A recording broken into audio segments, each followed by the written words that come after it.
So there's this political commentary video that's been kind of blowing up online, and it's making some, well, pretty wild claims. Our job here is to break down the arguments it's making, piece by piece, so we can really get a handle on the story it's telling. All right, let's get into it.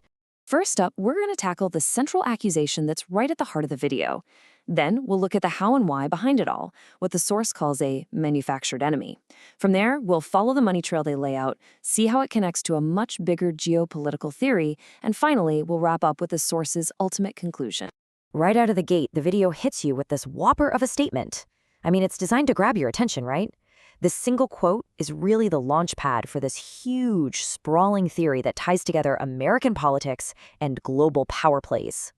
Okay, so let's dig into the absolute bedrock of this whole argument, a very specific legal action that the source claims has been taken against a very well-known organization.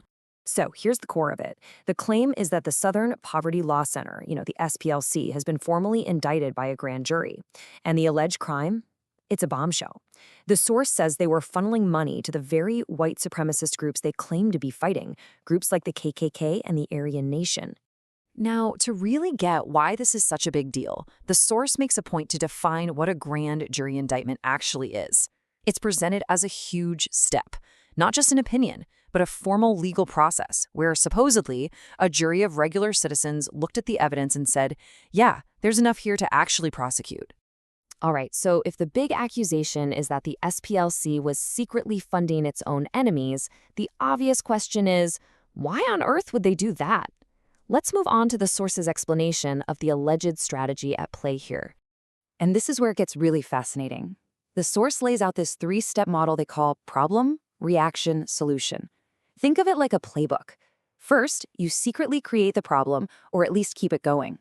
Then, you sit back and let the public and the media react with fear and outrage. And finally, you step in and present yourself as the only solution, which of course is a great way to raise money and gain influence. And this is the supposed endgame. According to the source, this whole thing wasn't just about raising money. The much bigger ultimate goal was to build this narrative that racism in America is a massive growing threat.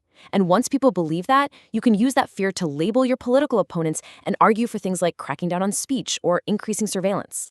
Now, you can't pull off a scheme this big without some serious cash, right? So naturally, the source spends a lot of time mapping out this whole financial network that allegedly powered everything. And look, we are not talking about chump change. The source throws out the figure hundreds of millions of dollars. It claims a lot of this money was parked in offshore accounts, to keep it away from prying eyes. So where did all this money supposedly come from?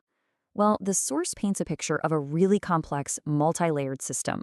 It's got everything from regular individual donations to a whole network of other nonprofits, and even, it claims, major international banks using philanthropic arms as fronts. And a key piece here is the alleged link to offshore finance through the City of London.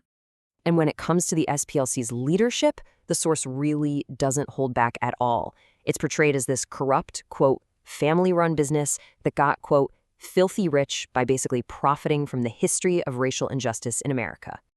Okay, so brace yourselves, because this is where the theory goes from being about domestic politics to something much, much bigger.